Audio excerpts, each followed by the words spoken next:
Yeah, Michael. So, when were you born? I was born in 1953. And you are right now currently how old? 106. Dang. Uh, then what stands out about you growing up? Well, I was born in Washington, D.C., and we only lived there for a few years. I was very young. I don't remember it very clearly. And we moved to California briefly because my father was an engineer who had been in the Navy. And he had a naval job in Washington, and then we moved out to California, and he had an engineering job in California. And then he got another engineering job in Boston, and we moved back to Boston. And that's kind of where I grew up, was in Boston. And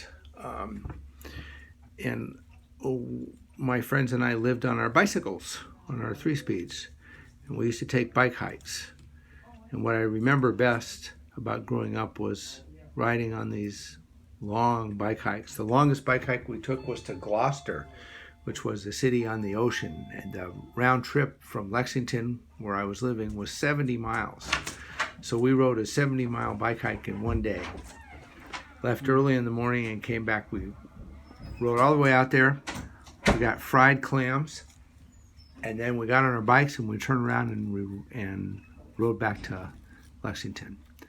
And it's interesting because it must have been a different time, because our parents let us go on these long bike rides. I think people weren't worried about the things that they worry about now. I can't imagine parents nowadays letting their kids take such a long ride, but I guess the time was safer, or people thought it was safer. The bad things that we hear about hadn't happened yet. So What college did you attend? I went to UCLA.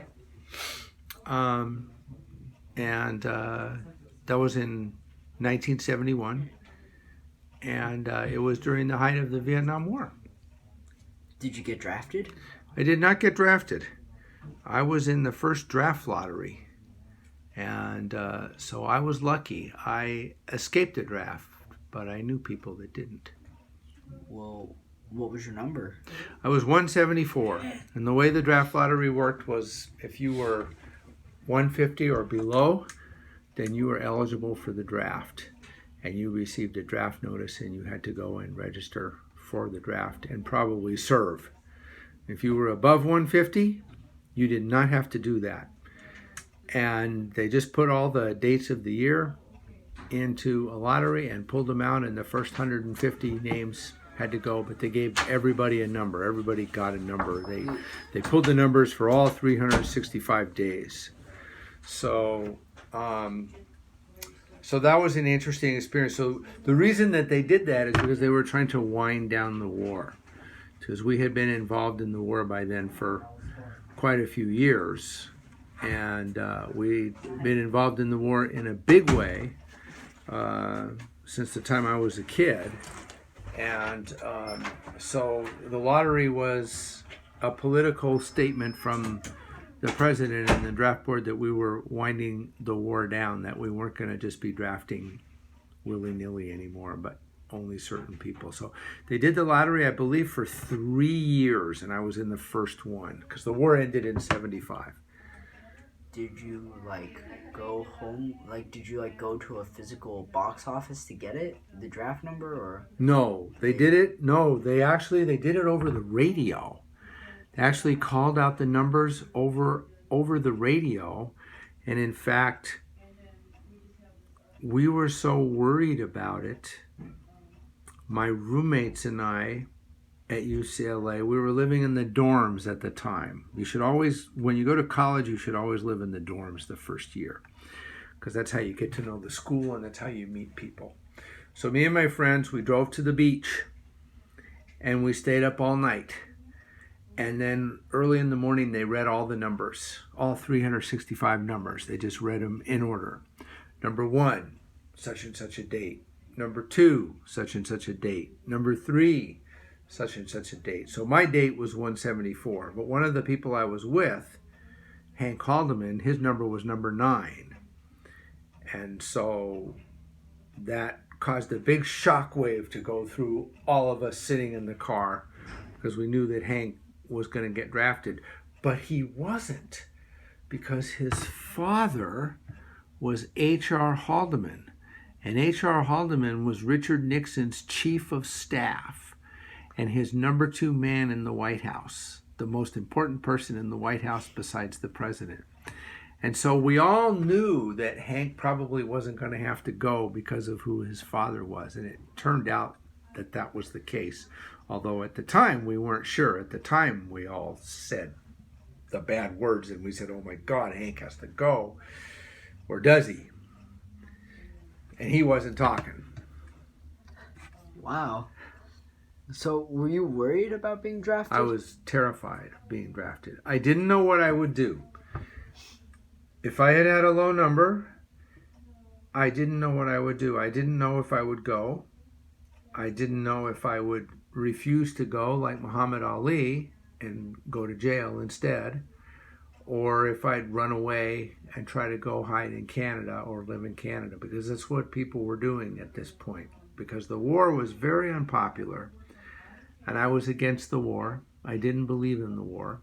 I didn't want to go to Vietnam. I didn't want to fight. I didn't want to kill somebody else's son. I didn't want to have somebody else's son or daughter trying to kill me for a war that didn't have anything to do with me or that I didn't believe in. So I didn't want to go. I probably would have gone to jail. I probably would have made the same choice that Muhammad Ali made, because I don't think going to another country and becoming an exile is something that I would have been comfortable doing either. But who knows? Maybe I would have gone. I don't know. Did anybody you know get drafted? Yes. I knew a number of people that got drafted, only a few of them well. Most of them I didn't know very well. Did they survive? The ones I didn't know well did not survive. The 3 that I know, one of them came back in a wheelchair. He had lost the use of his legs. Another one came back and was very quiet and never talked about the war, even to me, even to people that he knew, and still to this day doesn't talk about it much. Although as he's gotten older, he's loosened up a little bit, and he wrote an article about it for the New Yorker magazine, but they didn't publish it. But they still have it, and they said that maybe one day they'll publish it, but in the meantime they're going to hang on to it. I forget all the details around that. And the 3rd guy came back and was very angry. Angry at his wife, angry at his kids, angry at his friends, angry at everybody.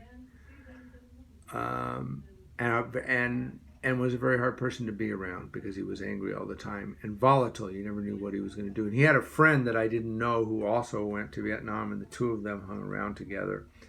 And they were around, you could feel the anger in the air. You could feel the volatility in the air. And they liked to fight, and they were always looking for a fight. The first guy, the guy that came back in a wheelchair, he self-medicated. He became an alcoholic and drank way too much for a long period of time. And then he got on top of that as the years went by and got over his PTSD and stopped drinking and got healthier and joined the Vietnam Veterans Against the War and became a spokesperson for wounded soldiers coming back from all wars. And what about the ones who didn't survive? What happened to them? They were killed. Did. And I understand you participated with the protest? There was a protest at UCLA the year that I got there, and it was before I got the number, the 174. It was before that happened. And I joined the protest, and we went out. I went out with 2 friends, Scott and Stevie, and we walked down from the dorms to the campus. And it was a big protest, and there were, I don't know, I would estimate there were more than 1,000 people. I don't know how many people there were. There might have been 5,000 and there might have been 1,500. It was so long ago. I just know there was a lot of people there. And we marched down the main drag of UCLA, past the administration building, and the UCLA administration had called out the LA police tax squad, and they showed up on campus with big body-sized shields, big thick plastic shields and plastic helmets and truncheons, and they looked very scary. They looked like when they were coming at us in a big phalanx, they looked like nothing could stop them. And guess what? Nothing did stop them. They waded into the protesters who weren't doing anything and started beating people up. And they hit my friend Scott on the side of the head. And we thought at the time it was serious, but it turns out it wasn't serious. It turns out one of the things I learned is that when you get hit in the head, you bleed a lot, and it looks a lot worse than it is. And Scott was wearing a white shirt, and his white shirt just got covered in red. It was all red, just like this notebook, entirely red. And we freaked out, and we picked him up, and we carried him away, and we carried him back up to the dorm. And it turns out that he was okay. And what was your experience like during the war? Well, I was against the war, and so even though I didn't get drafted, I wrote things. I wrote articles for a newspaper and articles for magazines talking about the war and saying why I thought the war was not a good war and why we shouldn't fight in the war. And I hosted a workshop at a coffee shop, a slideshow with a priest from Central America, and we did a teach-in on the war, and we talked about the war, and we educated people about the war and how we got in the war.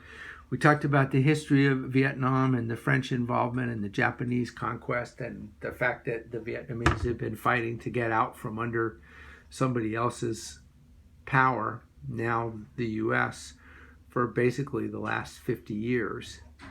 And if they could get us to leave, maybe they could finally get the independence that they were looking for. And we talked about those things. Any last thoughts? Well, it was a complicated war. It was more complicated than how I've just expressed it too, because we have to remember that the people that represented the other side in the war, quote unquote, were communists. And communists are not good. You don't want to live in a communist country, and you don't want to live under a communist regime. But our problem with the war was that we had no business being in that war or fighting in that war. It wasn't our war to fight. We had picked it up from the French. And even as a high school student, I understood that, and I didn't think that that was right. So my part in the war was to protest against the war, but I escaped from the trauma. I did not get drafted, so I did not go and I did not fight, and I did not come back with PTSD, and I did not come back with a problem with alcohol, and I did not come back with anger issues, and I didn't come back with any of the problems that some of the other people that I knew that went to the war had and brought back with them and had those problems for many years. They had those, Well, thank you, Michael.